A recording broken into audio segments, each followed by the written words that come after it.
చంద్రబాబు నాయుడు లాంటి dirty politician వల్ల మనకి స్టేడియంస్ లేకుండా, రాజధాని లేకుండా ఈరోజు మనం అన్యాయం అయిపోయినాం. వెహికల్ చేస్తుందో మాకు బండ్ల నువ్వు కబడ్డీ ఆడతావో, ఒంగులు దూకులాట ఆడతావో, తొక్కుడు బిళ్ళాట ఆడతావో, అస్సమాట ఆడతావో, లేదంటే నీ మొగుడిని వేసుకొని వెళ్ళి ఏదైనా క్లబ్లో డ్యాన్సులు వేస్తావో, అస్సలు మాకు సంబంధమే లేని పెట్టకుండా పో.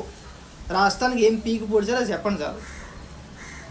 మాట్లాడితే ఏదో ఇది గజలగుర్రంలాగా వెళ్ళిపోయి కబడ్డీ కబడ్డీ కబడ్డీ కబడ్డీ ఆ కోత కూడా వెరైటీగా 2024 జగనన్న వన్స్ మోర్. వాళ్ళమ్మ జీవితం ఇది ఎక్కడ కరమరా నాయన, మంత్రి అనుకుంటుందా లేకపోతే ఇంకేమన్నా అనుకుందా మాకు అర్థం కావట్లా. అటు పరిగెట్టాలి ఇటు పరిగెట్టాలి. రాజకీయాలంటే ఎంత లేఖితనంగా తయారు చేశారంటే వీళ్ళు మంత్రిలాగా ప్రవర్తించట్లే. వీళ్ళు మంత్రి అనేది మర్చిపోయింది, ఆ గుర్తుంది. కమిషన్ల విషయంలో కదా గుర్తుంటుంది, మిగతా విషయాల్లో మంత్రి అని చెప్పి గుర్తుండదన్నమాట. ఆ ఎగరడం ఏంటి, ఆ డాన్స్ చేయడం ఏంటి, ఆ కూతలు కూడడం ఏంటి నాకు అర్థం కావట్లా. నువ్వు చేసే పని అదా? నేను మంత్రిని చేసింది కబడ్డీ ఆడుకోవడానిక? నువ్వు కబడ్డీ ఆడతావను, ఒంగులు దూకులాట ఆడతావని కాదు నేను మంత్రిని చేస్తా.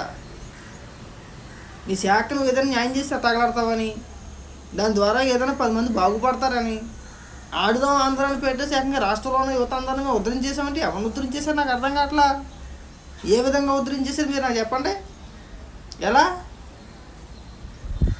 ఇంకా అదొక్కటి తక్కువైంది మన బతుకులకి. ఒక పక్కన ఏరా బొచ్చు లేదురా అంటే ఒక పక్కన ఆడుదాం ఆంధ్ర. ఇది వెనకటికో సామెత ఉంది, మిగమెతికి లేదు కానీ మీసాలకు సంపంగా ఉందని చెప్పేసి అని. ఇక్కడ చేసుకోవడానికి ఉద్యోగాలు లేవు, చేసుకోవడానికి పని లేదు, ఉపాధి లేకుండా మనం తట్టపుట్ట సర్దుకొని సాయంత్రం అయితే హైదరాబాద్ బస్సు ఎక్కి వెళ్ళిపోవాలి, లేదంటే కర్ణాటక లేదంటే ఏ చెన్నైకి పారిపోవాలా. నెల వస్తానికి అమ్మ బాబుకి ఎంత అమౌంట్ అని పంపించాలి, అక్కడ పోయి సంపాదించుకోవాలా.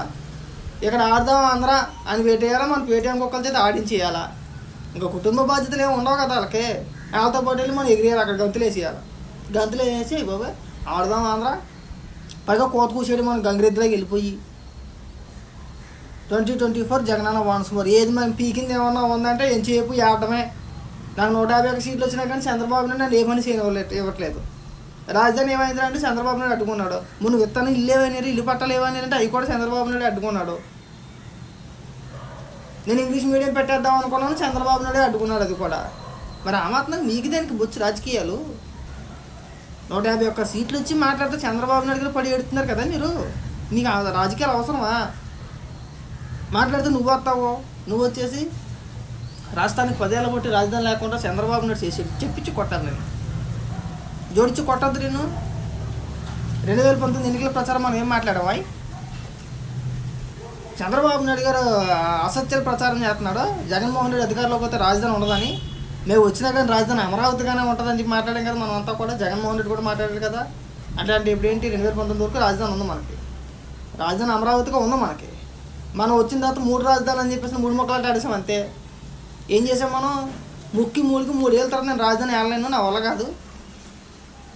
మళ్ళీ ఏళ్ళ సుబ్బారెడ్డి వచ్చి ఏమంటాడు, వైవి సుబ్బారెడ్డి వచ్చి ఇంకొక 5 సంవత్సరాలు హైదరాబాద్ని పొడిగించేయండి. ఇంకాను ఎందుకు 4వ రాజధానికి చేసేయండి, అక్కడికి దరిద్రం వదిలిపోద్ది. మాకు కూడా అదే కావాలి.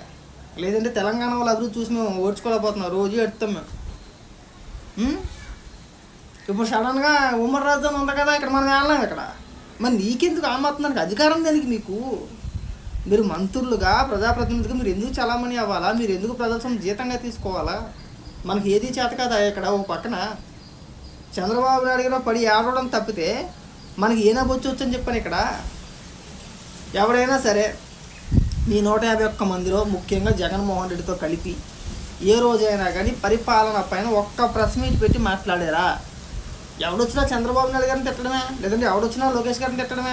మీరు ఉన్నారంటే దేనికి పనిచేయరు, దమ్మిడికి పనిచేయరు, పేరుకి మంత్రులు అంతే. మీ స్వలాభాల కోసం మీరు అక్రమంగా సంపాదించుకోవడానికి తప్పితే మీరు దమ్మిడికి పనిచేయరు. దేనికైనా పనిచేస్తాం మనం. మాట్లాడితే ఆడదాం అందరం పెట్టేసాం. ఎవరికి ఉపయోగం ఆడదాం అందరూ? ఎవరికి? అయ్యేమైనా జీవితాలు ఏమైనా తీర్చిదిద్దేతాయా? మారిపోతాయి, ఒక్కసారిగా మారిపోతాయా? మీరు వచ్చిన కానీ ఆడేస్తున్నారు మాతోటి. ఒక రకమైన ఆట కాదు, మామూలు ఆట కాదు అది. దాన్ని వర్ణించలేము మేము, మాటల్లో వర్ణించలేని ఆట ఆడేస్తున్నారు మాతోటి. మీరు మళ్ళీ దాన్ని సపరేట్గా ఆడుదామా ఆంధ్ర అంటే మేము వర్ణించలేము దాన్ని.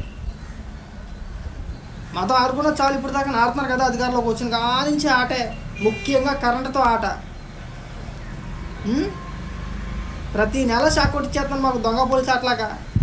ప్రతి నెల చూస్తూ ఉంటాం, ఈ నెలన్నా కరెంట్ వస్తుందేమో ఎక్స్పెక్ట్ చేస్తూ ఉంటాం. దీని అమ్మ ఆట కానీ బిల్లు చూడగానే కళ్ళు బయలుగా మెత్తాయి. వచ్చేస్తుంది 1500, 1800, 2000 కరెంట్ బిల్లు. వాడింది ఉండదు, సచ్చింది ఉండదు. 9 సార్లు పెంచారు వచ్చిన తర్వాత, అధికారంలోకి వచ్చిన తర్వాత 9 సార్లు పెంచారు కరెంట్ బిల్లు. 9 సార్లు పెంచడం అంటే దరిద్రం, మామూలు విషయం కాదు అది. కరెంట్ బిల్లులు పెంచేసుకోవాలా, ఆర్టీసీ ఛార్జీలు పెంచేసుకోవాలా, రోడ్లు వేయట్లేదురా అంటే నీలాంటి వాళ్ళు అందరూ వచ్చి బుద్ధులు తిట్టేయాలా? అది ఎవడో మాట్లాడతారు, మొన్న ఒక మంత్రి అంట, రోడ్లు వేయచ్చు కదా, రోడ్లు ఎందుకు వేయట్లేదంటే సంక్షేమ పథకాలు ఎక్కడి తెస్తావు, రోడ్లు వేస్తని సంక్షేమ పథకాలు ఆపేమా అంటే ఒకటి ఇస్తే ఒకటి ఆడలేం మనం ఇక్కడ. ఈ సంక్షేమ పథకాలు ఇచ్చేస్తే సంవత్సరానికి 15,000 రూపాయలు ముష్టాడు ఇస్తాం మా బతుకులకి సరిపోతారా? జీవితాంతా బానిసల కింద మనకి అంది ఎడుస్తారు వాళ్ళందరూ కూడా. వీళ్ళకి ఉద్యోగాలు కల్పించి వాళ్ళకు వాళ్ళు సంపాదించుకుని మనం చేసామంటే వాడికి మనం ఓటేడాడు, మన వెనకాల తిరగడాడు, వాడికి రాజకీయాలతో సంబంధం ఉండదు. అట్లా చేస్తే మనం ఎవరి చేత ఓటు వేయించుకోవాలని భావన కదా మీరంతా కూడా.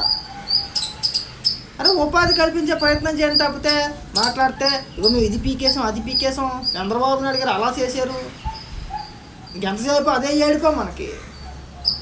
నీ గురించి మాట్లాడి రోజు నాకు చిరాకేస్తుంది ఏమో, రోజు ఈవిడి గురించి ఎందుకు మాట్లాడాలి అనవసరంగానో. మనకు కూడా కొద్దిగా గొప్ప సిగ్గు శరం ఉండాలి కదా అని చెప్పేసాను. ఎలాగ నీకు లేవు సిగ్గు శరం నాకు లేవు అనుకోలే, ఉంటే నేను ఎందుకు మాట్లాడాలి, మనకేం కమ్మింది. ఇంకోసారి మాట్లాడు ఇలాంటి పెద్ద పెద్ద మాటలు మాట్లాడితేనే మాకు మండేది.